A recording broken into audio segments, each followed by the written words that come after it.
नमस्कार, माधुरीज किचनमध्ये तुमच्या सगळ्यांचे अगदी मनापासून स्वागत. आज आपण गुजराती रेसिपी पाहणार आहोत. त्यामध्ये खाकरा ही रेसिपी आपण बनवणार आहोत. हा खाकरा मुलांना इतका आवडेल ना की अगदी आवडीने खातील. महिनाभर स्टोअर करू शकतात. अगदी चटपटीत असा हा खाकरा आपण आज बनवणार आहोत. चहासोबत किंवा मधल्या वेळेत खाण्यासाठी अगदी परफेक्ट अशी रेसिपी आहे. चला तर मग या कुरकुरीत खाकऱ्याची रेसिपी बघूया. त्यासाठी काय करायचं, मेथीची भाजी निवडताना त्यांच्या काड्या घ्यायच्या नाही. फक्त पानं घ्यायची आणि ती पानंसुद्धा सिंगल कट करून घ्यायची.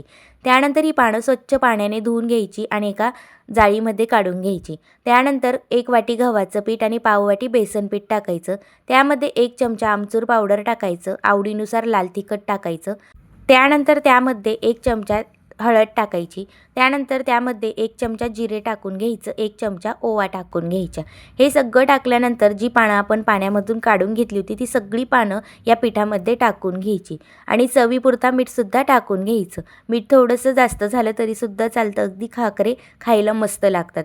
त्यानंतर त्यामध्ये एक गोल खड्डा करायचा. त्यामध्ये 2 ते 3 पळी तेल टाकून घ्यायचं आणि 1 छोटी वाटी दूध टाकून घ्यायचं.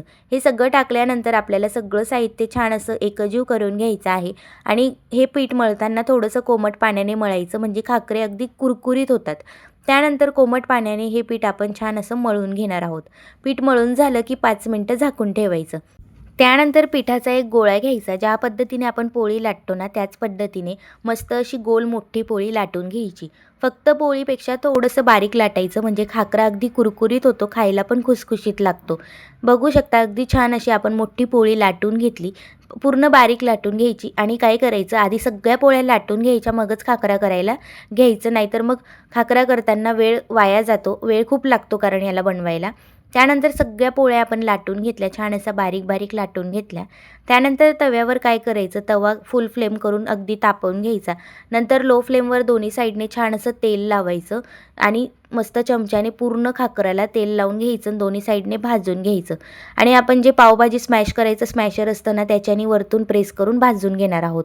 दोन्ही साईडने मंद आचेवर, अजिबात गॅसचा फ्लेम हाय करायचा नाही.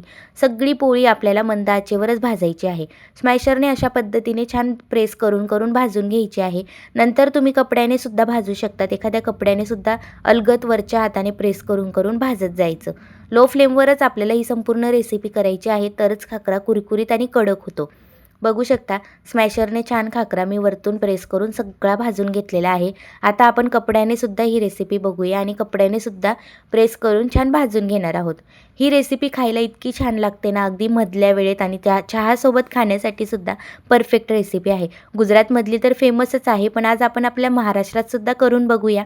अगदी मुलांना इतकी आवडेल ना, चटपटीत होते आणि मस्त खायला कुरकुरीत लागते. बघू शकता मस्त ह्याच पद्धतीने सगळे खाकरे आपण छान मस्त भाजून घेतले.